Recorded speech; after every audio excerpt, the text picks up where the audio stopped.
एस्तर अध्याय 4 एस्तेर अध्याय 4 उसका 1 से लेके हम 17 तक पढ़ेंगे। त्याचं 1 पासून 17 पर्यंत आपण वाचेन। पहला वचन मैं पढ़ूंगी, दूसरा आप पढ़ेंगे पहिलं वचन मी वाचेन, दुसरं तुम्ही और वाचा 17 मिलकर पढ़ेंगे। आणि 17वं वचन आपण सर्व एस्तर चैप्टर 4। एस्तेर अध्याय 4 एस्तर चैप्टर 4 एस्तेर अध्याय 4 सबने निकाला? सगळ्यांनी काढलं? एस्तर अध्याय 4 एस्तेर अध्याय 4 निकाला? आओ हम खड़े हो जाएंगे। हे आपण उभं राहूया। खड़े होकर हम प्रभु का वचन पढ़ेंगे। उभं राहून आपण देवाचं वचन वाचू। मर्दकी का एस्तर से सहायता मांगना। तब मर्दकी ने जान लिया कि क्या क्या किया है कि मर्दकी वस्त्र फाड़कर टाट पहनकर राख डालकर नगर के मध्य में जाकर ऊंचे और दुख भरे शब्दों से चिल्लाने लगा। तो राजमंदिराच्या दरवाजासमोरही गेला। गोंधळ नेसून राजमंदिराच्या दरवाजाच्या आत येण्याची कोणास परवानगी नसेल। एक एक प्रांत में जहाँ जहाँ राजा की आज्ञा नियम पहुंचा वहाँ यहूदी बड़ा विलाप करने लगे, उपवास करने लगे, रोने पिटने लगे और बहुतेरे टाट पहने और राख डाले हुए पड़े रहे। एस्तेरच्या दासी लोकोजे यांनी हे वर्तमान तिला जाऊन सांगितले तेव्हा राणीला फार खेद झाला। मर्दकी यांनी गोंधळ काढून वस्त्र ल्यावे म्हणून तिने ते त्याच्याकडे पाठवले, पण तो ते घेईना। तब एस्तर ने राजा खोजा से हताक को उस राजा के पास रहने का ठहराया था, बुलवाकर आज्ञा दी कि मर्दकी के पास जाकर मालूम कर ले कि क्या बात है, इसका कारण क्या है। हताक निघून राजमंदिराच्या दरवाजासमोरील नगराच्या चौकात मर्दकीकडे गेला। मर्दकी ने उसको सब कुछ बता दिया कि मेरे ऊपर क्या बीता है और हामान ने यहूदियों का नाश करने की अनुमति पाने के लिए राजभंडार से कितनी चांदी देने का वचन दिया है, यह भी ठीक ठाक बदला दे। यहूदी लोकांच्या विध्वंस करण्याविषयीची जी आज्ञा शूशन येथे दिली होती त्या लेखाची नक्कलही एस्तेरला दाखवण्यासाठी त्याच्या हाती त्याने दिली आणि हे सर्व कळून त्याने तिला असे बजावण्यास सांगितले की तू राजाकडे जाऊन आपल्या लोकांसाठी विनंती व काबूलत करावीस। तब हताक ने एस्तर के पास जाकर मर्दकी को ये बात सुनाई। तेव्हा एस्तेरने हताकाबरोबर मर्दकीयास सांगून पाठवले की राजा ने सब कर्मचारियों वरन राजा के प्रांत के सब लोगों को भी मालूम है, क्या पुरुष क्या स्त्री कोई भी न क्यों न हो जो आज्ञा बिना पाए भीतर आंगन में राजा के पास जाएगा उसे मार डालने की आज्ञा है। केवल जिसको राजा सोने का राजदंड बढ़ाए वही बचता है, परंतु मैं तो अब 30 दिन से राजा के पास नहीं बुलाई गई। एस्तेरचे हे म्हणणे मर्दकीयास कळवण्यात आले। तब मर्दकी ने एस्तर के पास ये कहला भेजा, तो मन ही मन यह विचार न कर कि मैं तो राजभवन में रहने के कारण और सब यहूदियों से बची रहूंगी। तू या प्रसंगी गप्प राहिलीस तरी दुसऱ्या कुठूनही यहूद्यांची सुटका व उद्धार होईलच, पण मग तुझा व तुझ्या बापाच्या घराण्याचा नाश होईल। तुला या असल्या प्रसंगासाठी राजपद प्राप्त झाले नसेल कशावरून? तब एस्तर ने मर्दकी के पास ये कहला भेजा, शूशन येथील सर्व यहूदी जमा माझ्याकरता उपवास करा, 3 दिवस व 3 रात्री अन्नदोष सेवू नका। मीही आपल्या दासींचा तसाच उपवास करेन। असल्या स्थितीत नियमाविरुद्ध मी आज राजाकडे जाईन, मग मी मेलेत तर मेलेत। तब मर्दकी चला गया। हम 17 वचन मिलकर पढ़ेंगे। तब मर्दकी चला गया और एस्तर की आज्ञा के अनुसार उसने किया। आमीन। प्रार्थना करें। पवित्र पवित्र करुणा में प्रेमी पिता वचन की सेवा को आपके हाथों में देते हैं। आपका वचन क्या ही सुंदर, क्या ही पवित्र, क्या ही शुद्ध, इसलिए वचन हम ध्यान से सुनने के लिए और जो हम सुनते हैं वही पालन करने के लिए तू मदद करना, ये हमारी विनती, हमारी प्रार्थना है। दया रखना प्रभु, वचन समझने के लिए बुद्धि ज्ञान देना प्रभु, इन्हें वचन सुनने के बाद वैसे ही करने के लिए मदद करना, यीशु के नाम से आमीन। Praise the Lord. बैठ जाइए। Praise the Lord. हालेलुया। अब देखते हैं कि इस्राएली लोगों ने यहूदियों ने उपवास किया आणि आपण पाहतो इस्रायली लोकांनी यहूदी लोकांनी उपवास केला। प्रियो, हम देखते हैं कि जब उनको बेबीलोन में बंदी बनाकर लेकर गए आणि ज्यावेळेस त्याने बेबीलोन देशामध्ये बंदी बनवून घेऊन गेले वहीं पर घर बसाने लगे आणि तिथेच ते आपले घरे बनवू लागले, शादी करने लगे आणि लग्न विवाह सगळं करू काम लागले करने लगे आणि काम करू और लागले अपने आप को वहाँ के रीति रिवाजों में उन्होंने ढाल लिया आणि त्या लोकांनी स्वतःला तिथल्या रीतिरिवाजामध्ये टाकून और दिले वो लोग उपवास प्रार्थना करना भूल गए। आणि ती लोक उपवास प्रार्थना करायला वो लोग विसरले. परमेश्वर के पास बैठना, परमेश्वर को पुकारना ये कम हो गया आणि देवाबरोबर बसणं, त्याला आरोळी मागणं या सगळ्या गोष्टी ती लोक विसरले. इसीलिए उनके जीवन में वे दिन आए, जैसे यीशु मसीह ने कहा वे दिन आएंगे। वे दिन, देखो पढ़ेंगे उस वचन को भी। अब आप एस्तर में कुछ रख दो। म्हणून त्यांच्या जीवनामध्ये ते दिवस आले जसे येशू ख्रिस्त म्हणाला की ते दिवस येतील. मैथ्यू चैप्टर 9, मत्ती अध्याय 9, मैथ्यू चैप्टर 9, मत्ती अध्याय 9, एस्तर में वापस मैं आपको कह रही हूँ, कुछ रख दीजिएगा आणि हमें वापस एस्तर अध्याय में जाना है। एस्तर अध्यायामध्ये काहीतरी ठेवा, आपण पुन्हा एस्तर अध्यायामध्ये येणारच आहोत। 14वें वचन से पढ़े। 14व्या वचनापासून वाचूया। त्यावेळेस योहानाचे शिष्य त्याच्याकडे येऊन त्याला म्हणाले, आम्ही व पौरुषी पुष्कळ उपवास करतो। हाँ, अब यूहन्ना के जो चेले थे उन्होंने यीशु के पास आकर कहा कि हम फरीसी के चेले तो उपवास करते हैं, पण आपले शिष्य उपवास करत नाही। लेकिन आपके शिष्यों को तो हमने कभी उपवास करते हुए नहीं देखा। याचे कारण काय? उसका कारण क्या है? क्यों? क्योंकि यूहन्ना के चेले और फरीसी के चेले उपवास के दिनों में अपने शरीर को कष्ट देते थे, राग डालते थे, टाट डालते थे, खाना छोड़ देते थे, तो ये दिखाई देता था। लेकिन उसके शिष्य, यीशु के शिष्य तो बाले तोड़ते हुए दिखाई दिए, हमेशा खाना खाते हुए दिखाई दिए। इसीलिए उनको थोड़ा डाउट आया कि इतना बड़ा महान गुरु होने के बावजूद भी वो उपवास, उसके चेले उपवास क्यों नहीं करते, है ना? तो इसलिए उन लोगों ने वो डाउट पूछने के लिए यीशु से डायरेक्ट पूछा। फिर येशूने त्यांना म्हणाला, यीशु ने कहा, वराड्यांबरोबर वर आहे तोपर्यंत ते शोक करणे शक्य आहे का? अभी दूल्हा शादी ब्याह में जाते हैं, तो शादी ब्याह में हम जाने के बाद फास्टिंग करके उपवास करके जाते हैं। आणि लग्न सोहळ्यामध्ये आपण जातो त्यावेळेस आपण उपवास करून जातो का? क्यों? का नाही उपवास करून जात? शादी का खाना खाने के लिए, कारण लग्नाचं जेवण जेवायला इतना आहेर दे रहे ना, आणि इतका आहेर पाकिट देतो, बिकिट दे रहे ना, पाकिट वगैरे खाना देतो, नहीं खाने का। मग जेवायचं नाही काय? बाप रे, दूल्हा दुल्हन कुछ भी पहनो, हमको क्या लेना है, हमको खाना में वैरायटी चाहिए। आणि वधू वराने तिकडे काही घालू द्या, पण आम्हाला जेवणामध्ये आवड आहे, आम्हाला जेवायचं आहे। किसी का इस्तेमाल किया हुआ पहनो आणि कोणाचे वापरलेले कपडे या त्यांनी नया घालू पहनो, किंवा त्यांनी नवीन घेतलेले घालू, 2000 का डालो 2000चे कपडे या घालून दे 50,000 का डालो, किंवा 50,000चे कपडे हमें घालून उसे दे। कोई लेना नहीं। आणि त्याच्याशी आम्हाला काही घेणं देणं फूड नाही। बाकी वैरायटी रखना। आणि फक्त जेवणामध्ये त्या लोकांनी व्हरायटी तो ठेवली। शादी में कोई भी भूखा नहीं रहता। तर लग्नामध्ये कोणी उपाशी राहत नाही, क्यों? क्योंकि खाना, शादी बोला तो खाना मजा होता है। कारण लग्न म्हटलं तर जेवण तो पाहिजे। यीशु उनके साथ है, दूल्हा उनके साथ है, इसीलिए एक शादी का माहौल उनके साथ है। आणि येशू त्यांच्या बरोबर आहे, अर्थात वर त्यांच्या बरोबर आहे, तर लग्नाचं वातावरण त्यांच्या सोबत आहे आनंद उनके साथ है, आणि आनंद त्यांच्या बरोबर आहे, इसीलिए वो उपवास नहीं कर रहे हैं। आणि म्हणून ते उपवास नाही करत। लेकिन आगे लिखा है, पण पुढे लिहिलेलं आहे, तरी असे दिवस येतील हाँ, वे दिन आएंगे की वर त्यांच्यापासून काढून दूल्हा घेतला ले जाईल, जाएगा, तेव्हा ते उपवास तब करतील। उपवास करेंगे, यानी शोक के दिन आएंगे, आनंद का दिन चला जाएगा। शादी की मेजबानी का जो माहौल था वो हट जाएगा, और वे दिन यानी कौन से, शोक के दिन आएंगे। और सचमुच मेरे शिष्यों ने उपवास किया। आणि आनंदाचे दिवस जातील, लग्नाची मेजवानी त्यांच्या जीवनातून निघून जाईल, वर त्यांच्यापासून काढून घेतला जाईल, मग दुःखाचे शोकाचे दिवस त्यांच्या जीवनात आज येतील। इसराइली और यहूदी लोगों को फास्टिंग करना क्यों पड़ा? इसका कारण ये है क्योंकि वो बेबीलोन देश में जाकर ये करना छोड़ दिया था, आणि प्रार्थना करना छोड़ दिया था। आणि इस्रायली यहूदी लोकांना तो उपवास करावा का लागतोय? कारण का त्या लोकांनी जसं ते लोक बेबीलोन देशामध्ये बंदी करून गेले होते, तर तेव्हा ते लोक उपवास करणं, प्रार्थना करणं सगळं काही इसीलिए सोडलं होतं। हामान नाम के शत्रु ने उनके लिए जाल बुन लिया, आणि अध्याय में पढ़ सकते हैं। आणि हामान नावाच्या व्यक्तीने त्यांच्यासाठी एक जाळं विणलं और कहा कि अडार महीने के 13वें दिन में क्या किया जाएगा? आणि 18 महिन्याच्या 13व्या दिवशी काय केलं जाईल? सब यहूदियों को मार दिया सर्व जाएगा, यहूदी लोकांना मारून एक साथ। टाकलं जाईल, एक सोबत। बस तभी ये लोग को याद आया, तेव्हा या लोकांना आठवलं, कोण?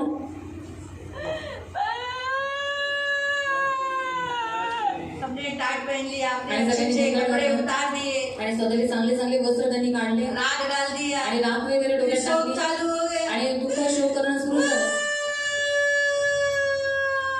परमेश्वर के सामने आणि देवाच्या समोर रडू पब्लिक लागले देखने लगी, पब्लिक देखने आणि लगी। सगळी लोक प्रजा बघू लागली हाँ, सब, क्योंकि हर कोई मर्द थे भी, आणि मर्दकही सुद्धा। लेकिन एस्तर रानी को मालूम नहीं था। पण एस्तर राणीला काहीच माहित नव्हतं, क्यों? क्योंकि टाट पहने हुए को अंदर अलाउड नहीं है ना, फाटक के पास ही है। कारण गोंधळ घातलेल्या व्यक्तीला आतमध्ये परवानगी नाहीये, तो त्या तो मर्द कहीं जोर से चिल्लाने लगा, "आ!" आणि मर्दकही जोर जोरात रडू लागला। तो उसके जो काय एक आदमी, ओ बाबा इधर रोज फाटक के पास आके चिल्ला रहा है, रो रहा है। आणि काय माहिती एक व्यक्ती रोज फाटकाच्या जवळ येऊन नुसतं रडत आहे, रडत आहे। आणि एस्तर राणीने विचारलं, कोण आहे? आणि क्या? आणि तोच मुलगा काय? मग ती म्हणायची, काय कपड़े म्हणायचे? पहन, जाओ कपड़ा पहन लो, आणि जा त्याच्यासाठी कपडे ताट निकाल काढ दो, आणि त्याला सांगा हे कपडे घाल आणि गोंधळ काढ। नहीं चाहिए तुम्हारे कपड़े। आणि माझं काय म्हणाल, नको मला तुझे कपडे। फिर उसका जो हाथ के नीचे उसके हाथक नाम का दास था, उसको भेजा। सब मालूम पड़ा कि अरे हामान ने 18 महीने के यानी 12वें महीने के 13वें तारीख को सब यहूदियों को, सब इस्राएलियों को मार देने की आज्ञा निकाली। आणि हदाद नावाचा एक खोजा होता, तिच्या हाताखाली होता आणि आपण पाहतो त्याने सगळं काही सांगितलं की अडार महिन्यामध्ये 13व्या दिवशी 13व्या तारखेला त्यांच्या सगळ्या यहुदी लोकांना मारून टाकलं जाणार आहे. इसीलिए सब फास्टिंग में है। इसलिए तू काम कर, तू राजा के पास जा, तू राजा से गिड़गिड़ा, तू राजा से विनती कर, तू रानी है ना, तुझे मेरा सुनेगा वो। आणि राजाचं नक्की आहे की तू राजाकडे जाऊन विनवणी कर, त्याला मनव. इसने अपनी मजबूरी बताई, आणि तिने स्वतःची मजबुरी सांगितली. मैं राजा के पास 30 दिन नहीं गई। आणि 30 दिवस झाले मी काय ऐसे आप राजा लोग को भी प्रभु बोलता है फास्टिंग करो, फास्टिंग करो, फास्टिंग करो। आप बोलते हैं मेरा दवा चल रहा है ना, मुझे चक्कर आता है ना, मैं काम पे जाता हूँ ना, मुझे ये होता है ना, मैंने कभी उपवास नहीं किया ना, तुझे ऐसे नहीं हो रहा है ना, तुझे नहीं हो जाएगा, अभी बहुत गर्मी है ना, अभी मेरे पेट में बहुत पसीना आता है। आणि तुमच्यामध्ये खूप सारे लोक आहेत. जमेगा, देव सांगतो उपवास करा, नहीं उपवास करा. जमेगा। पण तुम्ही कारण देता की आम्ही कामाला जातो, एस्तर के जैसे ही हम लोग भी है। आणि एस्तर सारखंच आपण सगळे आहोत, आपण पण देवाला कारण सांगतो. आज मेरा उपवास नहीं होगा, मेरी कमर में बहुत दर्द है, आणि आज माझ्याकडनं काही उपवास होणार नाही, आज माझ्या कमरेत खूप दुखते मेरे पैर में दर्द है, मेरे से उपवास आणि नहीं। माझ्या पायात खूप दुखते म्हणून काही उपवास माझ्या आज मेरा धंधा है, मैं उपवास नहीं आणि करूँगा। आज माझा धंदा आहे, माझ्याकडनं काही उपवास आज होणार मेरा नाही. जॉब है, आज मला काम आहे, मला कामावर जायचं आहे. अभी टिफिन लाया मेरा, टिफिन दिया आणि मुझे उपवास है, आणि हा उपवास आहे मेरा नहीं है टिफिन आणि माझा उपवास नाही, तर मला डबा दिला. तो इसलिए प्रियो, यहाँ हम देखते हैं कि जैसे इस्राएली लोगों के जीवन में इतनी बुरी परिस्थिति हुई कि आखिर में उन्हें कई दिनों तक उपवास करना पड़ा। आणि इस्रायली लोकांच्या जीवनामध्ये इतकी वाईट परिस्थिती आली की त्यांना काही दिवसापर्यंत उपवास करावा है ना, लागला. यीशु ने कहा यीशु कि म्हणाला, वे दिन आएंगे ते दिवस येतील मेरे चेलों के लाइफ में, माझ्या शिष्यांच्या जीवनामध्ये, हाँ, तब वो उपवास करेंगे। आणि त्यावेळेस ते लोक मैं उपवास आपको करतील. बता दूं, वे दिन आने से पहले ही फास्टिंग करो ना। आणि ते दिवस यायच्या अगोदरच तुम्ही उपवास करा. क्यों वे दिन आने तक इंतजार आणि करें? कशाला ते दिवस यायची वाट वे बघता? दिन मतलब दुख के दिन, आणि ते दिवस म्हणजे कोणते दिवस? दुःखाचे दिवस शोक के दिन, आणि शोकाचे सताव दिवस के दिन, यातना के दिन आणि यातनेचे दिवस या मृत्यू का दिन। किंवा मृत्यूचा दिवस. ये सब आने से पहले ही अगर हम फास्टिंग करेंगे, उपवास करेंगे, तो वे दिन का हमें सामना ही नहीं करना पड़ेगा। आणि ते दिवस यायच्या अगोदरच जर आपण उपवास आणि प्रार्थना केली तर त्या दिवसांचा सामोरे जाण्याची आपल्याला काही गरज पडणार नाही. उपवास हम मसीहियों के लिए एक आध्यात्मिक शिस्त है। आणि उपवास आपल्या ख्रिस्ती लोकांसाठी एक आत्मिक शिस्त आहे. हम आत्मिक इंसान है। आणि आपण आत्मिक माणसं अभी आहोत. हम सब कौन है? आणि आता आपण सगळे कोण आहोत? आत्मिक है। आत्मिक आहोत. हम कौन है? आपण कोण आहोत? हम शारीरिक है, आपण शारीरिक आहोत, लेकिन हम आत्मिक पण है, आपण आत्मिक सुद्धा आहोत. इसलिए हमें आत्मिक बोला गया आणि है। म्हणून आपल्याला आत्मिक म्हटलेलं आहे. तो हम आत्माओं का पिता, मग आत्म्यांचा पिता. हमारा अभी आत्मा जिलाया गया है, जिंदा है। आणि आता आपला आत्मा जिवंत करण्यात आलेला इसीलिए आहे. हमें आत्मिक शिस्त भी चाहिए, आणि म्हणून आपल्याला आध्यात्मिक शिस्त और पाहिजे. इसीलिए परमेश्वर ने आज्ञा दिया तो उपवास करना, जुना करार में भी और नए करार में भी, मैथ्यू 6 में पढ़ सकते, तुम उपवास करो। आणि म्हणून देवाने जुन्या करारामध्ये, नवीन करारामध्ये, दोन्ही अध्यायामध्ये आज्ञा दिलेली आहे की तुम्ही उपवास करा. तो हमारे बॉडी के लिए बहुत जरूरी होती है फास्टिंग। आणि आपल्या शरीरासाठी फार उपयोगाचा आहे उपवास. तो हमारी बॉडी के सारे जो कीटाणु, अणु और मृत्यू के अणु को नष्ट करता है फास्टिंग। आणि आपल्या शरीरामध्ये जे कीटाणू, जे अणु आहे, जे मृत्यूचे अणु आहेत, त्या सगळ्यांना नष्ट करतो उपवास. उत्तर है आणि वैज्ञानिक साइंटिफिक, लेकिन आध्यात्मिक रीति से फास्टिंग हमें नम्र करता है। पण आध्यात्मिक रीतीने उपवास आपल्याला नम्र करतो. परमेश्वर से ज्यादा बात करने के लिए, परमेश्वर के सामने नम्र होने के लिए, अपने आप को डाउन करने के लिए, क्योंकि हम फास्टिंग में सबसे पहले प्रभु के करीब आने के बाद हमें महसूस होता है प्रभु मैं पापी हूँ। आणि उपवासामध्ये सर्वात पहिले देवाच्या जवळ आल्याच्या नंतर आपल्याला जाणीव होते की देवा आपण पापी आहोत. तो पश्चाताप करने के लिए, तर पश्चाताप नम्र करण्यासाठी, होने के लिए, नम्र होण्यासाठी, परमेश्वर से गहरा रिश्ता बनाने के लिए, देवाशी खोल नातं बनवण्यासाठी, दृढ़ बनने के लिए, आणि दृढ और बनण्यासाठी. शारीरिक बड़ी इच्छाएं होती है ना, शरीर में बहुत है, शरीर है ना, आणि शरीर आहे, शरीरामध्ये खूप सारी साबुन इच्छा मांगता आहे. है, सोचो ना, लाइफ बॉय साबुन ना, एक औरत को साबुन खाने की इच्छा हुई, कौन आणि सा? कसला? Life boy. साबून खाण्याची इच्छा झाली, लाईफ बॉय. तो जब साबुन खाने की इच्छा, कितनी औरतें मट्टी खाती हैं, आणि किती साऱ्या स्त्रिया माती खातात. माती, वास आला मातीचा, माती खाते। और मिट्टी का खुशबू आने के बाद मिट्टी खाते. शरीर है, शरीर आहे, कुछ भी खाता है, काही खातात. तो कुछ बातें हमें नहीं खानी। तर काही गोष्टी आपल्याला नाही खायची. मिट्टी खाना ये सांप का लक्षण है, यानी शैतानी है। आणि माती खाणं हे सापाचं प्रतीक आहे, म्हणजे ते शैतानी आहे. साबुन बदन को लगाने के लिए, खाने के लिए नहीं। आणि साबण अंगाला लावायला असतो, खायला नाही. दारू पीने के लिए नहीं है। आणि दारू प्यायला नाही.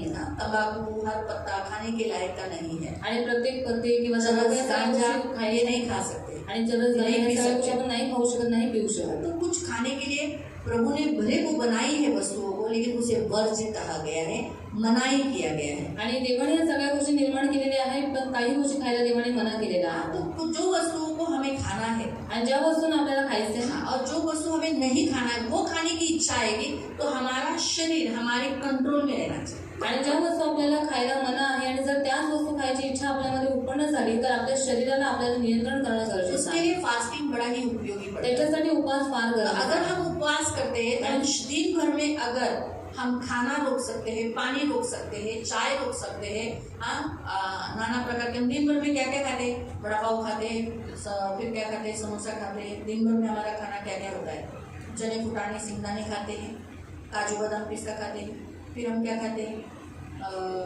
नाश्ता खाते हैं, फ्रूट्स खाते हैं। वही शब्द मिल नहीं रहा था इसलिए चने फुटाने निकले, फ्रूट्स खाते हैं।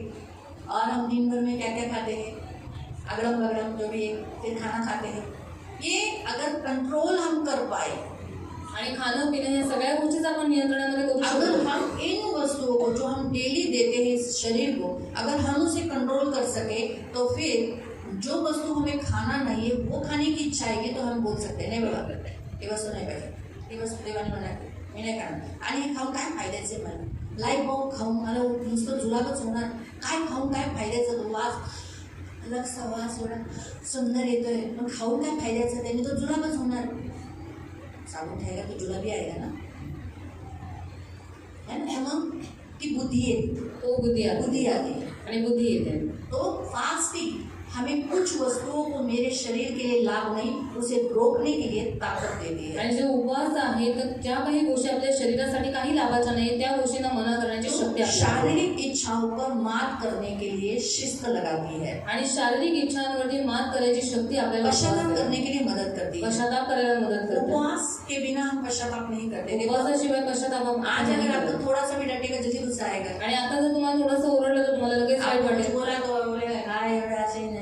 लेकिन उपवास के दिनों में पण उपवासाच्या दिवसात हे देवा क्षमा कर, हे प्रभु क्षमा कर, मला पण माफ, मुझे भी माफ कर, मला ज्ञान नहीं, इसको ज्ञान दे मैंने और मुझे भी ज्ञान दे, सॉफ्ट हो जाए।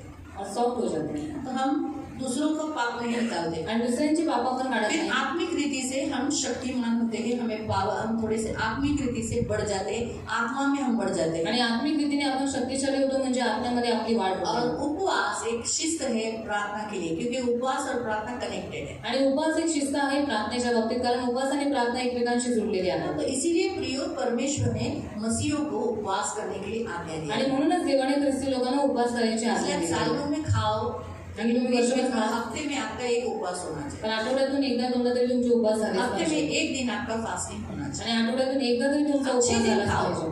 आणि 6 दिवस खा। एक दिन आप चर्च में आते हो ना, एक दिवस तुम्ही चर्चमध्ये येता ना, प्रभु को देते हो, आणि तो दिवस देवाला फ्राइडे देता। दिन आप फास्टिंग करो। मग शुक्रवारच्या दिवशी तुम्ही उपवास करा। सारे मसीह लोग हर फ्राइडे को फास्टिंग करते हैं, आणि सगळे ख्रिस्ती शुक्रवारच्या दिवशी क्योंकि उपवास हमारा यीशु करतात, शुक्रवार को मरा है। कारण आपला येशू ख्रिस्त शुक्रवारच्या दिवशी मरण पावला, ते आपण स्मरण करतो। तो भले आप नहीं आ सकते, आणि भले तुम्ही नाही येऊ शकत फास्टिंग उपवास कर कर करायला, आप काम पे जाओ, पण उपवास करून कामावर जाता, प्रभु के घरात साथ करा, बात करो, देवाशी बोला सब बनाओ, आपकी कमजोरी बताओ, आणि तुमच्या निर्बलतेला क्योंकि सांगा, वही आपको कमजोरियों से मुक्त कर सकता है। कारण तोच आहे जो तुम्हाला तुमच्या सर्व निर्बलतेपासून मुक्त करू जब शकतो। बच्चों को कुछ समझता नहीं है ज्यावेळेस मुलांना काही तो समजत वो नाही टीचर के पास जाते हैं, तर ते शिक्षकांजवळ जातात। वैसे हम कुछ नहीं कर पाते तब हमारा गुरु यीशु है, हम उसको बोल सकते हैं, प्रभु देख मेरे जीवन में मैं तो कोशिश कर रहा हूँ, ये नहीं हो मुझसे, लेकिन हो रहा है, मुझे आप मदद कीजिए, आप मुझे सहायता कीजिए। जब हम फास्टिंग में बैठेंगे तो प्रभु हमें जरूर मदद करता है। आणि ज्या गोष्टी आपल्याला करता येत नाही त्या गोष्टी आपण आपला गुरु जो येशू आहे त्याच्याजवळ Fasting जाऊन करने सांगू आप शकतो, कभी आपल्याला नहीं मदत करू करोगे। शकतो। आणि उपवास केल्यावर तुम्ही कधीही मरणार नाही, कभी भी नहीं। कधीच ये नाही। डॉक्टर लोग बोलेंगे डायबिटीज डॉक्टर वालों लोक सांगतील को, डायबिटीज वाल्या लोकांना, बीपी वाल्या लोकांना, मैं तो बोलती हूँ डायबिटीज की गोली खाओ, बीपी की गोली खाकर फास्टिंग करो। आणि मी तर तुम्हाला सांगते डायबिटीजची किंवा बीपीची गोळी खाऊन तुम्ही उपवास करा। फास्टिंग से हमारी आयु बढ़ती है, मतलब लॉन्ग हो जाती है, आणि उपवास केल्याने आपलं आयुष्य वाढतं, घटता नहीं है, कमी नाही होत, लॉन्ग लाइफ मिलते हैं।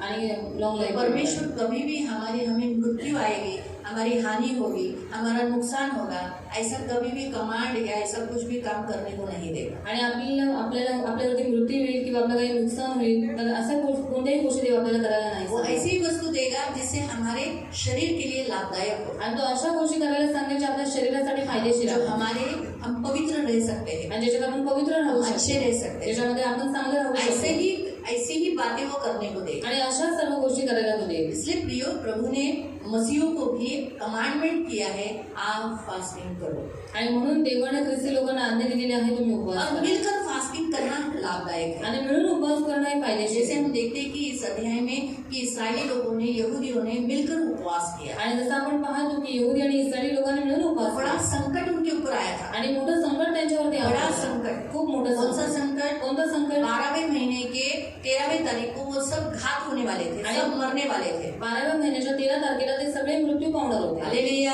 Hallelujah. Hallelujah, hallelujah. Hallelujah. Hallelujah. कौन से महीने में? कोणत्या महिन्यामध्ये? 12वां महीना, तारीख की कौन सी? महिना 12 आणि तारीख किती? कितनी? 13। तो उस महीने में उनको क्या मिलने वाला था? हाँ, उन सबको मार देने वाले थे। आणि त्या दिवशी सगळ्यांना मृत्यू भेटणार होते. लेकिन इस उपवास से जब उन्होंने मिलकर, जब एस्तर ने कहा कि उपवास करो, तुम मिलकर उपवास करो, जैसे उन्होंने उपवास किया, क्या हुआ?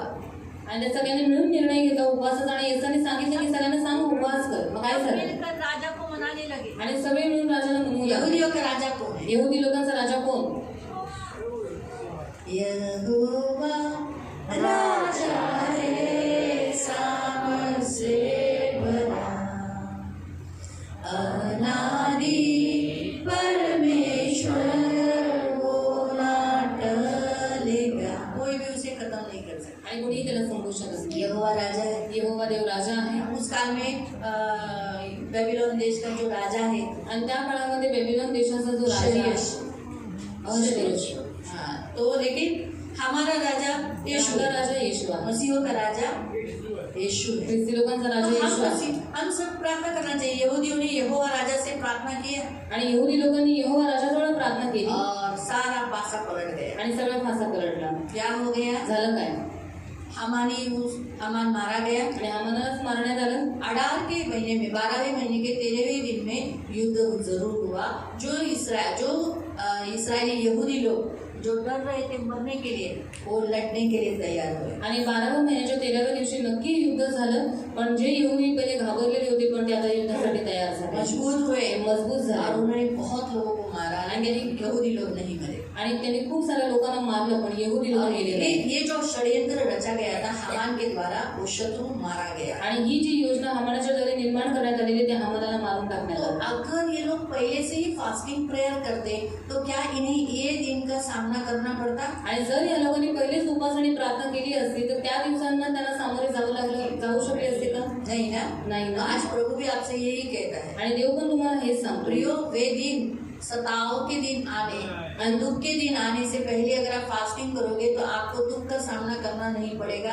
आपकी आराधना में, आपकी भक्ति में, आपको प्रभु के पास जाने के लिए कोई रोक टोक नहीं होगा। आणि ते क्षण, ते दिवस जर तुमच्या जीवनामध्ये तुम्हाला नको आहे तर तुम्हाला आतापासूनच उपास आणि प्रार्थना केली पाहिजे की जेणेकरून पुढे तुम्हाला तुमच्या भक्तीमध्ये, उपासनेमध्ये कोणतेही अडथळे नाही आले आप पाहिजे. मिलकर प्रभु से प्रेयर करना चाहिए, फास्टिंग करना चाहिए, आणि तुम्ही मिळून देवाकडे प्रार्थना केली पाहिजे, उपवास केला पाहिजे अपने आप को शिस्त लगाना आणि चाहिए। स्वतःला एक शिस्त लावली आत्मिक पाहिजे. रीति से आप अपने आप को शिस्त लगाना आणि चाहिए। आत्मिक रीतीने तुम्ही स्वतःला शिस्त लावली ये पाहिजे. प्रभु चाहता है यहाँ। तर ही देवाची इथे इच्छा आगे आहे. आगे जैसे हमारे भारत देश में 12 स्टेट में एंटी कन्वर्जन लॉ लग गया, ऐसा न हो कि महाराष्ट्र में लग जाए। आणि पुढे जाऊन आपल्या महाराष्ट्रामध्ये अँटी कन्व्हर्जन लागू नये असं या सगळ्या गोष्टी होऊ नये. इसीलिए आप प्रेयर करना चाहिए, फास्टिंग करना चाहिए। आणि म्हणून तुम्ही प्रार्थना केली पाहिजे, उपवास केला पाहिजे. तो हमें उन दिनों का सामना करना न पड़े, इसलिए प्रेयर करो, इसलिए फास्टिंग करो, अपने राजा के सामने गिड़गिड़ाओ। आणि त्या दिवसांचा सामना आपल्याला करायची गरज पडू नये म्हणून तुम्ही आतापासूनच तुमच्या राजाजवळ उपवास आणि प्रार्थना करून मध्यस्थी करा. यहाँ एस्तर को लगा मैं तो राजमहल में हूँ, मी एस्टरला वाटलं मी तर राजवाड्यात आहे, मेरा तो कुछ नहीं होने वाला माझं है, तर काही होणार नाही मरेंगे तो यहूदी आणि मरेंगे। मेरे तर यहूदी लोकच मी मरतील. लेकिन वो देखो मर्दकी क्या कहता है, पण मर्दकाय काय अरे म्हणतो? तूने नहीं मदद किया तो कोई और हमको मदद कर लेगा, परमेश्वर किसी न किसी द्वारा उसके लोगों को बचा लेगा। आणि तो तिला म्हणाला की तुला काय वाटतं, तू जर मदत नाही केलीस आम्हाला कोणी मदत करणार नाही, पण आमचा देव आम्हाला कोणाला ये कोणाला हमेशा मदत याद करेलच. परमेश्वर का काम, परमेश्वर उस व्यक्ति से नहीं हुआ जो ब्रैंडन वाइस से नहीं हुआ किसी और से करा लेगा, आणि देवाचं जे काम आहे जर समजा ब्रँडन जेजूंकडनं नाही झालं मेरे से नहीं हुआ, करून घे, किसी और से करा लेगा। तो कोणा दुसऱ्याकडनं करून प्रभु घे. उसका काम जरूर करता है। आणि देव त्याचं काम नक्की उस पूर्ण व्यक्ति करतो. से नहीं हुआ, वो व्यक्ति ने, प्रभु चाहता है ब्रैंडन भाई से ही हो, मुझसे ही हो, लेकिन हम नहीं कर रहे, हम अपने आप को सबमिट नहीं कर रहे, हम बोल नहीं पा रहे, ऐसा करेंगे तो प्रभु बोलेगा नहीं तेरे से नहीं होता है, हट, मैं किसी और से कर देगा। आणि देवाची इच्छा आहे की आमच्या दोघांकडनं सेवा करून घेतली प्रभु- जावी, पण जर आम्ही दोघं देवाला देत नाही आहोत, प्रभु तर उसका मग देव काम बराबर से कराता है। आणि देव त्याचं काम बरोबर लेकिन क्या लिखा है? पण लिहिलं काय ऐसे आहे? कहा तू नष्ट हो जाएगी, आणि तू तो तेरे घराने में नष्ट हो जाएगी। आणि तुझ्या घराण्याचा नाश ऐसे होईल. ही पढ़ा ना हमने 4 के अध्याय में, 14 पढ़ो। तू या प्रसंगी गप्प राहिली हाँ, ऐसे समय पे तू चुप रहेगी, तू हेल्प नहीं करेगी, तू मदद नहीं करेगी, कुछ हेल्प नहीं करेगी, राजा के सामने नहीं जाएगी। तुझे तो अभी बड़ा स्थान मिला, तुझे बड़ा स्थान मिला, राजा के सामने रानी बनने का स्थान मिला, तो तू रानी होके राजा से बात नहीं कर सकती, तू चुप बैठती है, इतनी डरती है, मरने के लिए डरती है। हाँ देख, तू मरने के लिए डरती है ना, आगे कहता है तरी दुसरा कुठूनही यहूदाची किधर से भी सुटका यहूदियों को होईलच. मदद मिलेगी, कैसे से भी क्रिश्चियनों को हेल्प मिलेगी। क्रिश्चियनों का परमेश्वर यीशु मसीह जिंदा है, वो अलाइव है, जिंदा है ना। वो आज भी काम करता है, कल भी काम करता था, आज भी करता है, आगे भी करेगा। तो काल यीशु पण कभी बदलता पुढे नहीं, करत आहे, कारण येशू कधी कल आज युगानुग एक साथ, काल आज युगानुग एकसारखा कभी बदलता तो कधीही बदलत नाही. हाँ एक है, हा एक आहे. अभी यीशु को कोई पकड़ के क्रूस पे नहीं, आणि आता कोणी येशूला पकडून वधस्तंभावर नाही ये एक बात हो गया। आणि ही गोष्ट आहे. पहले यीशु को थूका, आणि पहिले अभी यीशु को येशू थूक नहीं सकता। आणि आता येशूवरती कोणी थुकू नाही शकत.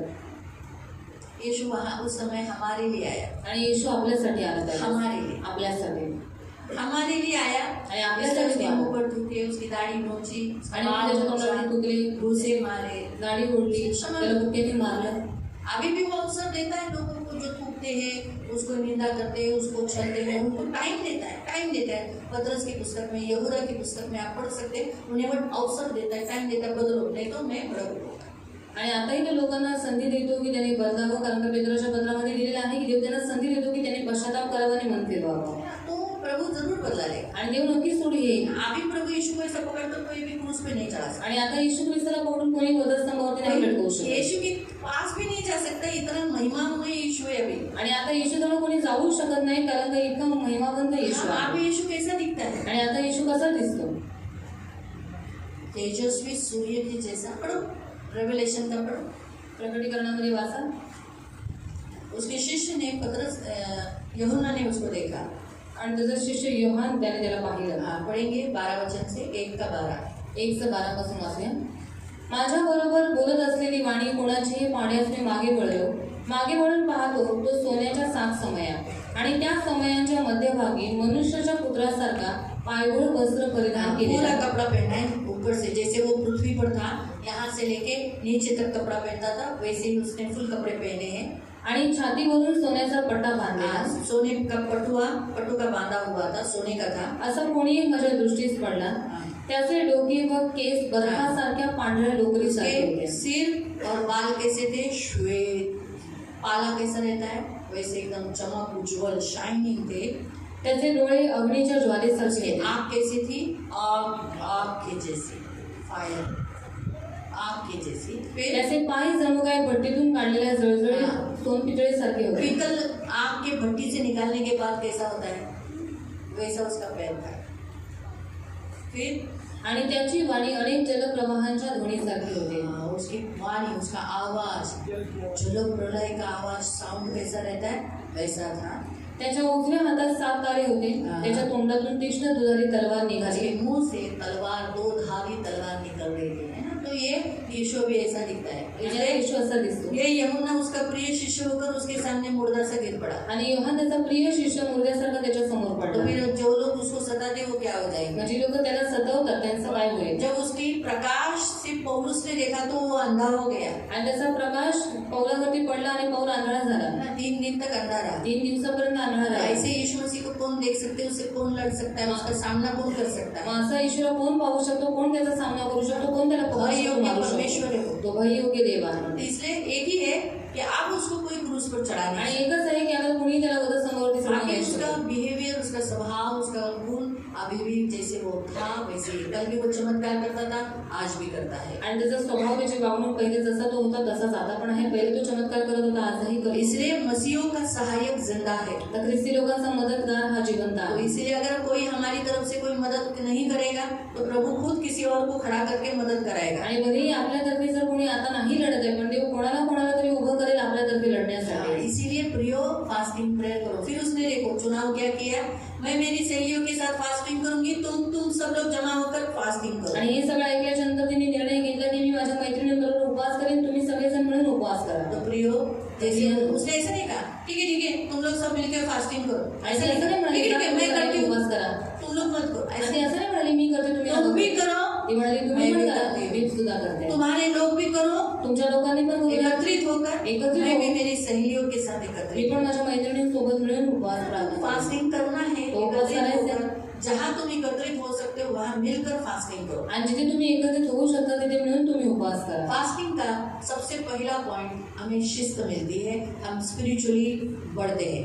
आणि उपवासाचा पहिला मुद्दा की आपल्याला आध्यात्मिक शिस्त लागते. दूसरा, प्रार्थना करने की शक्ति मिलती है। आणि दुसरं प्रार्थना करायची शक्ती हमारा भेटते. प्रार्थना बहुत स्ट्रांग हो जाता है एजरा 8:23 के अनुसार। आणि आपली प्रार्थना खूप मजबूत होते इस्रा 8:23. फास्टिंग के द्वारा हमें मार्गदर्शन मिलता है। आणि उपवासाच्या द्वारे आपल्याला मार्गदर्शन भेटतं. मार्गदर्शन के मतलब हमें कैसा रहना है, क्या काय करना करायचंय, है, काय करायचंय ये सारी बातें हमें मिलती आणि है। या सगळ्या गोष्टीचं मार्गदर्शन भेटतं. उपवास में हमें अगुवाई करता है। आणि देव उपवासामध्ये आपल्याला मार्गदर्शन करतो. तीसरा, तिसरं, उपवास में हम अपना दुख प्रभु के सामने व्यक्त कर सकते हैं। आणि उपवासामध्ये आपण स्वतःचं दुःख देवासमोर व्यक्त करू जो आप शकतो. किसी के भी सामने अपना दुख व्यक्त करो, आपका दुख दूर नहीं होगा। लेकिन जब आप फास्टिंग प्रेयर में आप प्रभु के सामने रोगे और अपना दुख बताओगे, आपका दुख दूर होगा। आणि तुम्ही कोणालाही स्वतःचं दुःख सांगा, ते दुःख काय कमी होणार नाही पण वाढेल. पण जेवढं तुम्ही देवाबरोबर बसाल, देवाला दुःख आपकी सांगाल, जो तेवढं तुमचं दुःख कमजोरी दूर है, होईल. आपका जो वीकनेस है, आप जब प्रार्थना में प्रभु उपवास प्रार्थना में प्रभु के सामने बताओगे तो प्रभु उसे दूर करेगा। बाकी आप किसी को भी बताओगे तो वो दूर नहीं है। आणि तुमच्या निर्बलता, तुमच्या कमजोरी जर तुम्ही देवाला सांगितलं, उपवास प्रार्थना करून देवाला सांगितलं तर देव नक्की तुम्हाला त्या निर्बलतेमधनं बाहेर काढेल. लोकांना सांगितलं ते नाही होणार. फर्स्ट सैमुअल 31:13, सेकंड सैमुअल 1:12, उसमें आप पढ़ सकते हैं। फिर उपवास प्रार्थना में हमें छुटकारा मिलता है और हमें प्रोटेक्शन मिलता है। आणि उपवास प्रार्थनेमध्ये आपल्याला सुटकारा भेटतो आणि सुरक्षा भेटतो. प्रभु हमें प्रोटेक्ट करता है। देव आपल्याला सुरक्षा देतो. सेकंड क्रॉनिकल 20:3-4 में पढ़ सकते हैं। हिजकिय्याह ने फास्टिंग किया और प्रभु ने एक स्वर्गदूत भेजकर क्या किया, 1,85,000 लोगों को, शत्रुओं को क्या किया, तो उनको छुड़ाया गया, उन्हें मुक्ति मिला, उन्हें हेल्प मिली। तो इसीलिए प्रियो याद रखो, फास्टिंग में ही आपको उद्धार मिलेगा, आपको सुरक्षा मिलेगी।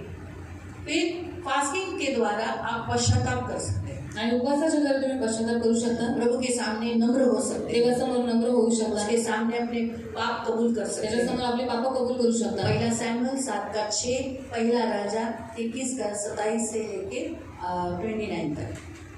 फिर नेक्स्ट पॉइंट, उपवास में हम परमेश्वर के कार्य के बारे में, परमेश्वर को मुझे क्या करना चाहिए, मेरे परमेश्वर के लिए मैं क्या करूं, मैं कैसे कर सकता हूं, मेरे लोगों की क्या दुर्दशा हो गई, आज मेरे लोगों का कितना बुरा हाल हो गया, ये दुख और चिंता प्रभु के सामने प्रस्तुत कर सकते हैं। आणि आपल्या लोकांसाठी जे दुःख, जे चिंता आपल्यामध्ये आहे ते आपण देवासमोर प्रस्तुत करू नेहम्याह ने शकतो. भी फास्टिंग किया। नेहम्याने उपवास केला.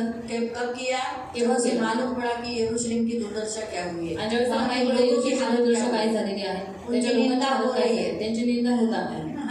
हमें किसी का घर का मैटर मालूम होने के बाद कभी आपने फास्टिंग किया है उस फैमिली के लिए, आणि कोणाच्या घराची परिस्थिती तुम्हाला माहीत पडल्याच्या नंतर तुम्ही त्यांच्यासाठी कधी उपवास आणि प्रार्थना केली का? आपको किसी का पाप मालूम पड़ा, कभी आपने उसके लिए फास्टिंग किया है, प्रभु कितना दुख की बात, ये प्रभु का दास है, प्रभु का बेटा, प्रभु ऐसा ऐसा कर रहा है, आपने उसके लिए उपवास किया है, प्रभु इसके कारण निंदा होगी आपकी, ऐसा कभी किया है? नहीं, मैंने किया है। आणि कोणाचे पाप माहीत पडल्याच्या नंतर तुम्ही त्यांच्यासाठी उपवास आणि प्रार्थना केलेली आहे का? त्यांना त्या पापामधून बाहेर पडण्याचा कोई बार बार बीमार रहता है, कभी केलाय. आपने उसके लिए फास्टिंग किया है? आणि जे वारंवार आजारी पडतात त्यांच्यासाठी तुम्ही उपवास केलाय. जिनके घरों में पुरुष दारू पी कर रात को टॉर्चर करते सताते हैं, वो उनके लिए कभी फास्टिंग किया है? आणि ज्यांच्या घरामध्ये पुरुष वारंवार रात्रीचे दारू पिऊन त्यांना त्रास देतात त्यांच्यासाठी कधी उपवास केलाय का? जिनके लड़के माँ बाप के साथ, जिनकी लड़कियां माँ बाप के साथ बुरा व्यवहार करती है, उनके लिए कभी फास्टिंग प्रेयर किया है? ज्यांची मुलं आणि मुली आपल्या आई वडिलांबरोबर वाईट वागणूक करतात त्यांच्यासाठी कधी उपवास किंवा प्रभु प्रार्थना हमसे केली? कहता है हम करना चाहिए। हमें मालूम है किसी के लाइफ में क्या हो रहा है, क्या प्रॉब्लम है, हम उसके लिए प्रभु के सामने फास्टिंग करें। प्रभु सहायता कर। ये सिर्फ ड्यूटी मेरी अकेले की नहीं है, आप सबकी है। आणि ज्यावेळेस आपल्याला माहित पडतं की कोणाच्या जीवनामध्ये काय चाललेलं आहे तर त्यावेळेस देवाची इच्छा आहे की आपण त्यांच्यासाठी मध्यस्थी करावी, त्यांच्यासाठी उपास आणि प्रार्थना करावी। फक्त वाचा नाही तुमचं पण आहे। एक जरिया है कि हम दूसरों की जरूरत पूरी कर सकते आणि उपवास एक मार्ग आहे की आपण दुसऱ्यांच्या गरजा पूर्ण हैं। करू आइज़ाया शकतो। 58 में लिखा है, जब तू उपवास करता है तो अपनी रोटी तू दूसरों को खिलाता है। यशाया 58 मध्ये दिलेलं आहे की ज्यावेळेस तू उपवास करतोस त्यावेळेस तुझी भाकर तू लोकांना दे। ऐसा तो हम रोटी किसी को नहीं देंगे। असं तर आपण भाकर कोणालाच नाही देणार। फास्टिंग के द्वारा हम क्या करेंगे, हमारी रोटी का हम अन्य जातियों को, लोगों को, विश्वासियों को खिलाएंगे। पण उपवास केल्यामुळे आपलं जे अन्न आहे आपण अन्य जातीच्या लोकांना अविश्वास दूसरों की जरूरतों को पूरा देऊ करेंगे। शकतो। दुसऱ्यांच्या गरजा आपण पूर्ण क्योंकि करू प्रभु शकतो। हमें वो फीलिंग देगा कि अरे मुझे किसी की मदद करनी चाहिए। आणि त्या भावना त्या इच्छा देव आपल्यामध्ये देईल की आपल्याला मदत केली पाहिजे। उपवास में हम अपने प्रलोभन यानी हमारे ऊपर जो शैतान ने मोह माया डाला है कि मैं ये पाप करूँ, मैं इधर जाऊँ, मैं ऐसे करूँ, मैं ये करूँ, मैं वो करूँ, ये गलत काम करूँ, ऐसा कभी भी हम डायरेक्ट पाप नहीं करते। आणि कधीही आपण डायरेक्ट पाप नाही करत। पाप कैसे आता है? पाप कसं येतं? पहले मन में आता है, पहिले मोह मनात डाला येतं जाता है। आणि मोह टाकला जातो। है ना? जैसे उदाहरण में आपको बता दूं, जसं उदाहरणार्थ छोटे बच्चे को अगर मुझे छोटे बच्चे को किडनैप करना है आणि जर मला लहान मुलांना किडनॅप करायचं आहे तो मैं सबसे पहले क्या करूँ, तर सर्वात पहिले मी काय उस करेन? पर वॉच, त्याच्यावरती देखरेख करेन, त्याला बघेन, फिर मग एक डेयरी मिल्क लूँगी, एक डेअरी मिल्क देईन, फिर उसको दिखाऊंगी। मग त्याला दाखवेन। वो बच्चा क्या हो जाएगा, ते मूल काय होईल? मोहित हो जाएगा, मोहित होईल। है ना। थोड़ा बुद्धिमान है तो थोड़ा सा इधर करेगा, आणि थोडं जर बुद्धिमान असेल तर मान तिकडे करेल। लेकिन उस प्रलोभन से बाहर नहीं निकला, वीक हो गया, कमजोर हुआ, तो वो अपनी माँ के गोद से बाहर नीचे उतरेगा। आणि त्या प्रलोभनामध्ये जर तो फसला तर तो आपल्या आईच्या कुशीमधून खाली येईल। फिर मैं उसे बोलूँगी चॉकलेट, चॉकलेट। ये मी तुला चॉकलेट देते। फिर वो बच्चा अगर आ गया चल के, आणि ते जर मूल चालत आलं, चल के मेरे पास आया चालून चालून माझ्याजवळ आला तो मैं उसे कैडबरी दूंगी तर मी त्याला कॅडबरी देईन और उसको लेके जाऊंगी। आणि त्याला घेऊन जाईन। ऐसे ही शैतान भी करता है, आणि असंच शैतान सुद्धा पहले करतो। आपके ऊपर मोह डालता है पहिले तुमच्यावरती तो मोह जो टाकतो आपकी कमजोरी है, आणि जी काही तुमची और निर्बलता आहे, जब वो मोह आने के बाद, आपके अंदर वो विचार आने के बाद आप सोचते हो आज नहीं करते, 2 दिन के बाद करते हो, आणि ते विचार आल्याच्या नंतर मग तुम्ही विचार करता की आज नाही आज नहीं झगड़ा करायचं। करता हूँ इसके साथ, 2 दिन के बाद झगड़ा करता आणि आज नाही भांडण करत, 2 हूँ। 2 दिन में दिवसात मैं प्लान बनाती हूँ, मैं कैसे इसे 2 झगड़ा दिवस करूँ, मी योजना बनवते कसं क्या भांडू, बोलूँ, ऐसा काय बोलूँ, बोलू, ऐसा बोलूँ, ये बोलूँ, ये बोलूँ, अच्छा मैं झगड़ा करूँ कैसे, कुछ तो पॉइंट होना चाहिए ना, कुछ तो करना चाहिए। उस दिन मैं सुबह से गुस्से में रहूँगी, तो फिर क्या होगा, ये जैसे आएगी मैं भड़ास निकालूंगी, अरे तो मैं ये पहली प्लान रचती तर पहिले मी योजना बनवते, प्लॅनिंग करते, और जैसे ये आ गई आणि जसं ही आली फिर मैं भड़ास निकालूंगी। मी माझी भडास काढते। आपको समझ में आया? आणि तो मला ऑलरेडी समजलं। 2 दिन पहले ही मैंने प्लान बना दिया था, इससे झगड़ा करना है। आणि 2 दिवस अगोदरच मी प्लॅनिंग केलेली की मला तिच्याबरोबर भांडणं करायची आहे। आपको समझ में आया? तो ये तुम्हाला मोह समझ पहले आता है बाद में, तर पहिले प्रलोभन येतं, नंतर सगळ्या उसके गोष्टी होतात। ऊपर मात करने के लिए, उसके ऊपर विजय पाने के लिए फास्टिंग बड़ा इम्पोर्टेंट होता है। आणि त्या प्रलोभनावरती मात करण्यासाठी, त्याच्यावरती विजय प्राप्त करण्यासाठी उपवास फार गरजेचा मैं आहे। अगर बोलूंगी प्रभु मेरे अंदर झगड़ा करने की इच्छा आ रही है, प्रभु मैं नहीं करूँ, अच्छा नहीं शोभा देता है क्या मैं झगड़ा करना? झगड़ा किससे है? शारीरिक काम है। झगड़ा किससे है? शैतान से। जेम्स में लिखा है अध्याय में कि ये सब शैतानी है। प्रभु मुझे शोभा नहीं देता, मुझे नहीं करने दे, मुझे मदद कर, प्रभु मुझे सहायता कर। प्रभु अगर उसने गलती भी किया तो भी मैं उसे माफ कर दूँ, लेकिन प्रभु मुझसे झगड़ा मत हो। तो उस फास्टिंग से, प्रेयर से जब मैं 2 दिन के बाद इसे मिलूंगी तो झगड़ा नहीं होगा।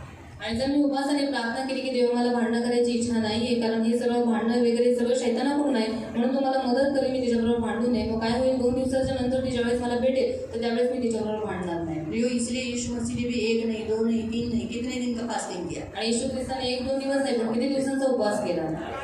कितने दिन का? 4 दिन का। 40 दिन का कितने दिन? 4 दिन ना? नहीं, 40 दिन, चलिए, 40 दिन का फास्टिंग किया, आणि 40 दिवसांचा उपवास केला, वो भी प्रलोभन पर जय पाने के लिए। आणि तेही प्रलोभनावरती जय प्राप्त करण्यासाठी। क्योंकि उसके ऊपर मोह डाला जाएगा, क्योंकि वो किसके लोगों में बीच में बैठने वाला था, वेश्याओं में। आणि त्याच्यावरती प्रलोभन टाकलं जाईल का, कारण का तो कोणत्या लोकांच्या मध्ये पहिले बघायचा? fasting विचारी केलं. लोकांच्या मध्ये, म्हणून त्याने उसने पहिलेच पहिले उपवास fasting केला. केलं. त्याने पहिलेच उपवास केला. इसलिए हम जब पहले ही करते हैं तो हम गिरते नहीं, आणि मग ज्यावेळेस आपण पहिलेच करतो मग पुढे जाऊन आपण पडत नाही. है ना। पहले ही उसने फास्टिंग किया, पहिले त्याने उपवास केला रोटी के कारण उसने पत्थरों को रोटी नहीं बनाया, आणि त्याने दगडांची भाकर नाही बनवली है ना। कुछ भी उठा के पत्थर नहीं खाया उसने, आणि काही उघडून त्याने दगड नाही खाल्ली. उसको शक्ति मिली। उसने क्या बोला, मनुष्य सिर्फ रोटी से नहीं परंतु परमेश्वर के वचन से, मुख से निकले हुए वचन से जिंदा रहता है। इसलिए अगर वो पत्थरों को रोटी बनाता तो पत्थर कौन खाता है? शैतान, सांप। तो फिर क्या होता, वो गिर गया ना प्रलोभन में।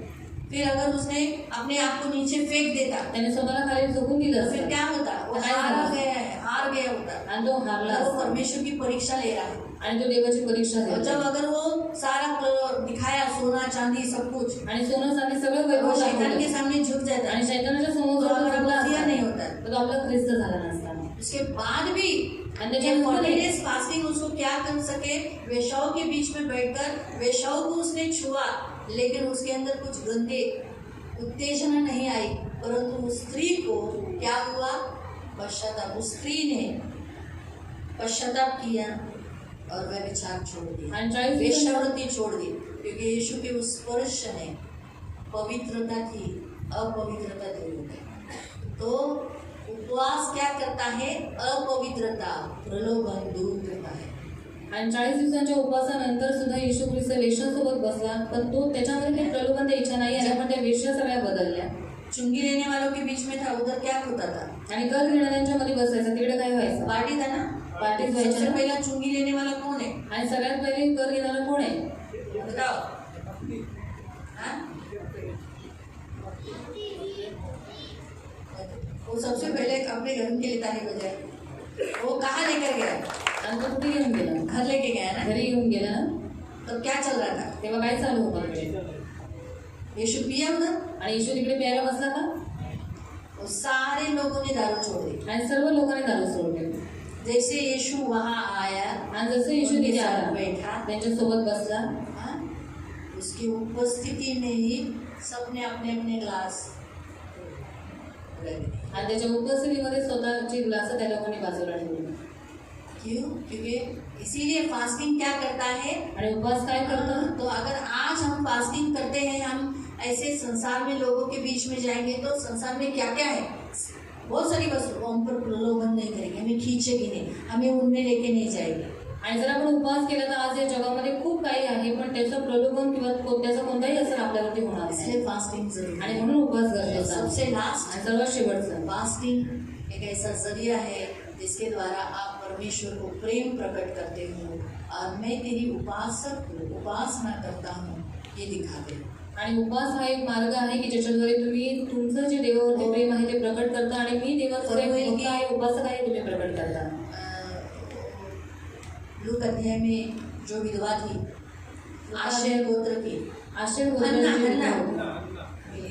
हन्ना पनवेल की बेटी में बोल रही थी नहीं, हन्ना, उसने 7 ही साल अपने पति के साथ रहा, आणि ती 7च वर्ष फक्त आपल्या नवऱ्याबरोबर बाकी राहिली 84 उम्र तक, 84 ईयर्स वो विधवा रही। आणि 84 वर्ष ती विधवा राहिली. कितना एज हुआ उसका, आणि 85 झाली. 7, और उसे भी थोड़ा सा बड़ा होगा ना, क्योंकि तुरंत तो पैदा होके तो शादी नहीं की होगी, तो 12-13 साल की होगी शादी के समय पर, आप उसमें ऐड कर सकते, क्योंकि पहले साल में 12 साल में शादी कर दिया जाता था।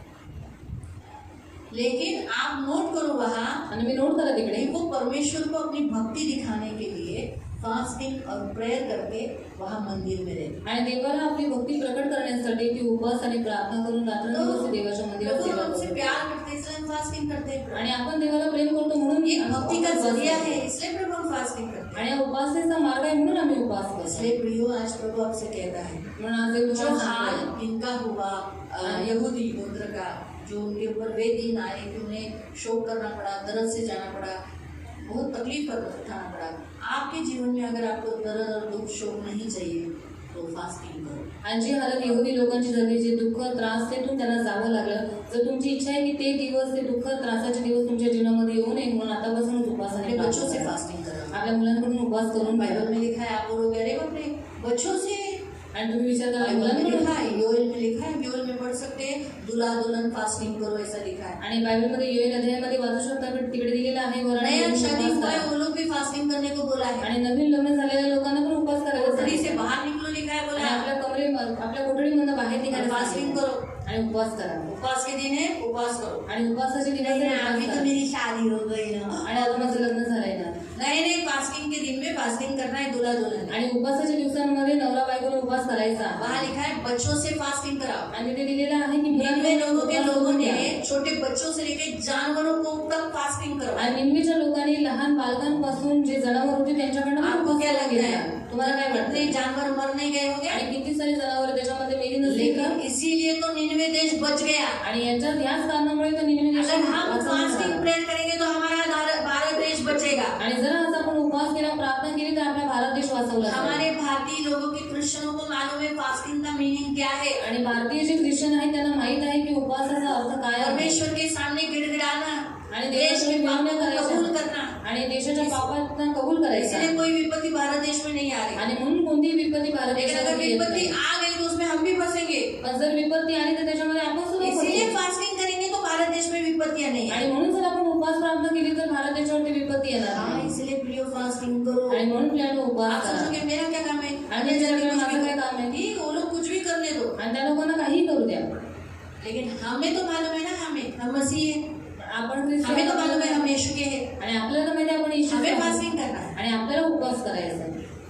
उनको लगता होगा कि वो लोग जो कर रहे हैं उसके कारण देश चल रहा है। आणि त्यांना असं वाटतं ती लोक जे काही करतात त्याच्यामुळे देश चालतोय. उन्हें तो ऐसे ही लगता है। त्यांना तर असंच और वाटतं. लोग जो पूजा करते हैं, ये लोग जो वो लोग जो पूजा फास्टिंग करते हैं, उपवास उसके करते हैं। कारण देश चलता है। आणि त्याच्यामुळे देश लेकिन चालतोय. सत्य परमेश्वर को मालूम है ना। सत्य देवाला अब माहिती आहे. हमें लोगों को बताने के लिए हम नहीं कर रहे कि भाई देखो हमारे उपवास के कारण हमारा भारत देश जिंदा है, हमारे फास्टिंग के कारण आज हमारे भारत देश में जातीय भेदभाव नहीं है, हमारे भारत देश के हम लोग जो फास्टिंग कर रहे हैं इसीलिए हमारे कारण भारत देश खड़ा है। नहीं, हमें बताने की जरूरत नहीं। आणि आपल्याला लोकांना क्योंकि इसका सांगितलं प्रतिफल हमें लोगों से नहीं चाहिए, प्रभु से चाहिए। कारण त्याचं प्रतिफल लोकांकडून आपल्याला नको आहे, आपल्याला देवाकडून पाहिजे. हम जब तक मैं ऐसा कहती हूँ आज के वचन के अनुसार एज अ पास्टर बोलकर, आपको भारत देश में अगर शांति से रहना है, पीसफुली रहना है, आप और आपका बच्चे, तो फास्टिंग करो, तो फिर आपको विपत्ति से गुजरना नहीं पड़ेगा। आणि मी देवाचा दास असल्याच्या नाते तुम्हाला सगळ्यांना सांगू इच्छिते की जर तुमच्या जीवनामध्ये तुम्हाला दुःख त्रास विपत्तीचा सामना नाही करायचा तर तुम्ही आणि तुमच्या आपके बच्चों से मुलांना फास्टिंग कराओ तो आपके बच्चे बिगड़ेंगे नहीं। आणि तुमच्या मुलांकडून उपवास करून घ्या म्हणजे तुमची मुलं पुढे जाऊन बिघडणार आपके नाही. बच्चों के कारण आपको रोना नहीं पड़ेगा। आणि मग पुढे जाऊन तुम्हाला तुमच्या मुलांमुळे अगर करायची आपके गरज नाही बच्चे पडणार. फास्टिंग करेंगे तो उनका शरीर उनके कंट्रोल में रहेगा। आणि जर तुमची मुलं आतापासूनच उपवास करतील तर त्यांचं शरीर त्यांच्या नियंत्रणामध्ये राहील. आपके पति आधीन रहेंगे, प्रभु की पत्नी आधीन में रहेगी। आणि तुमचा नवरा तुमच्या आधीन राहील आणि तुमची बायको तुमच्या आधीन राहील. फास्टिंग जरूरी है, तो उपवास गरजेचा आहे. देश के लिए भी, देशासाठी उसके सुद्धा कुटुंब के लिए भी, आणि स्वतःच्या और उसके कुटुंबासाठी लाइफ फैमिली लाइफ के लिए भी। आणि स्वतःच्या वैवाहिक जीवनासाठी सुद्धा. मालूम हुआ, इसलिए उपवास करो। आज प्रभु आपसे कहता है ये शिस्त अपने अंदर लाओ। आणि म्हणून देवाची इच्छा आहे तुम्ही उपवास करावा तर ही शिस्त तुम्ही स्वतःमध्ये आणा. फिर क्या कहते हैं, करेंगे मग काय फास्टिंग? म्हणतात? तुम्ही उपवास कराल ना. उपवास का मतलब क्या है? उपवासाचा अर्थ काय. उप यानी त्यागना, उप याचा अर्थ त्यागणं सब त्याग कर वास, परमेश्वर के साथ वास करना, आणि सगळं काही त्यागून वास करणं म्हणजे देवाबरोबर संगती करणं. उसका कहते हैं उपवास। त्याचा अर्थ आहे अभी उपवास. जिनको छुट्टी नहीं, ज्यांना सुट्टी नाही आप काम पे जाओ, वहीं पर उपवास करते तो आपके खाना पीना सब, आप पानी मत छोड़ो, पानी पियो, आप चाय भी जो पीते हैं पियो, लेकिन आप खाना नहीं खाओ।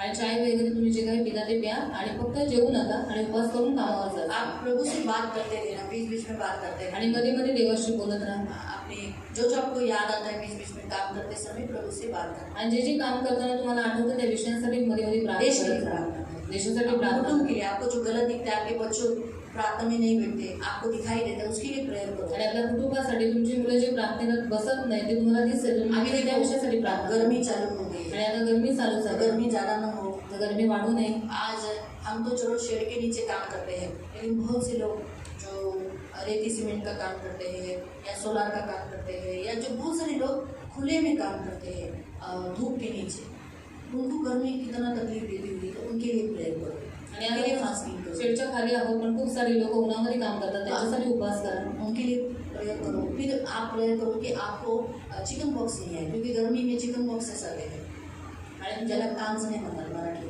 और हिंदी में मुझे नहीं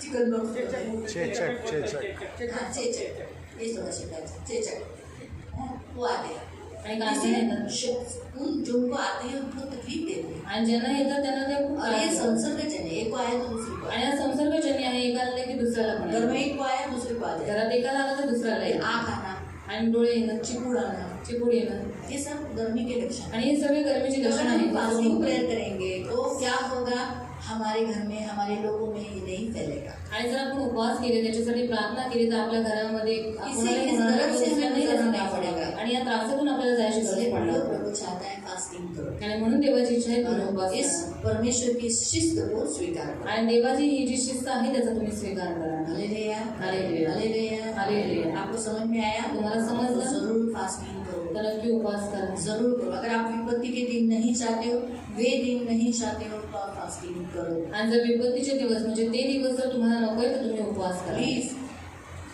आज आपको प्रभु अच्छा रखा है बस यही अच्छा ही रहे आणि आज देवाने तुम्हाला चांगलं ठेवलं तर पुढे पण ते चांगलंच राहावं. दुख आता है ना बुरा दिन आता है ना बहुत तकलीफ आणि वाईट दिवस आल्याच्या नंतर खूप त्रास होतो. इसलिए अभी से अगर हमारा फास्टिंग रहेगा आणि आतापासूनच आपलं आगे उपवासाचं हमको जीवन विपत्ति असेल नहीं आएगी तर पुढे कोणतीही विपत्ती आपल्यावरती इसलिए येणार फास्टिंग करें आणि म्हणून उपवास करा. Hallelujah hallelujah. प्रार्थना करें आपण प्रार्थना करू.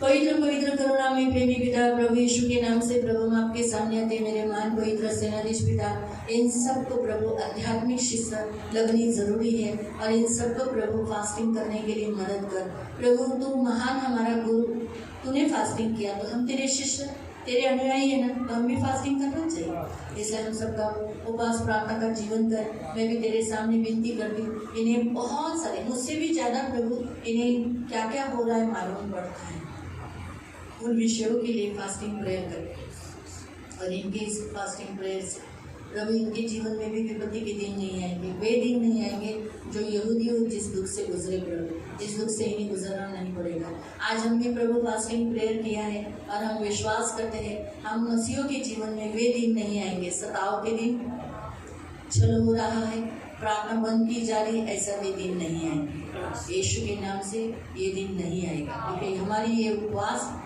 मदद करेगी और उस विरोध को हमान को नष्ट करेगी शत्रु के जो षड्यंत्र है उसे गिराकर नष्ट करेगी सियोन हमेशा रहेगा हमेशा और हमेशा तेरी सेवा करता रहेगा धन्यवाद देते मेरे पिता इन सभी को यीशु के लहू से कवर करते ये वचन यीशु के लहू से कवर करते हुए इनके याद रहने के लिए मदद करो करुणा दया रखना धन मान सम्मान से दीर्घायु से तृप्त रखना सदा आनंदित रखना और आंखों की पुतली के समान संभाले तो इनकी ढाल इनका कवच इनका प्रभु इनका स्वामी इनके साथ सदा रहने वाला इनका पवित्र पिता रक्षा करना धन्यवाद देते आपके पंख में सुरक्षित रखना दया रखना प्रभु धन्यवाद आगे का पूरा समय आपके हाथों में देते छोटे बच्चों से लेकर बड़े बच्चों की रक्षा करना हानिकारक जीव जंतुओं से चोर लुटारू डाकू गुंडे बलात्कारी लोगों से बचाए रखना प्रभु जवानों को जवानी की विलासा से दूर रखकर शुद्ध पवित्र जीवन तुझमें जीने के लिए सहायता करना इन्हें बहुत फलवंत करना और प्रभु इन सारे पुरुषों को आशीषित करना आने जाने में हमसे लेकर सदा रक्षा करना प्रभु कभी एक्सीडेंट होने नहीं देना जब भी व्हीकल चलाएंगे नियंत्रण तू लेना प्रभु इनकी गाड़ी आगे पीछे कोई ठोकने नहीं देना न कोई जानवर न कोई मनुष्य इनकी गाड़ी के आगे आने देना तो इनकी ढाल इनका कवच इनका खत्ता भरे रखना इनका पॉकेट कभी खाली नहीं रखना इनको कभी बिछाना पकड़ने नहीं देना इन सारी स्त्रियों को भी प्रभु शक्ति बल देना सामर्थ देना हष्ट पुष्ट रखना सदा आनंदित रखना इन सभी को यीशु के लहू से कवर करते करुणा दया मांगती हूँ छेदा हुआ हाथ मांगती हूँ और धन्यवाद देती हूँ पिता सारा आदर सारी महिमा सारी प्रशंसा सारा गौरव में आपको देती हूँ यीशु के नाम से प्रार्थना करते हैं आमीन। सबको करें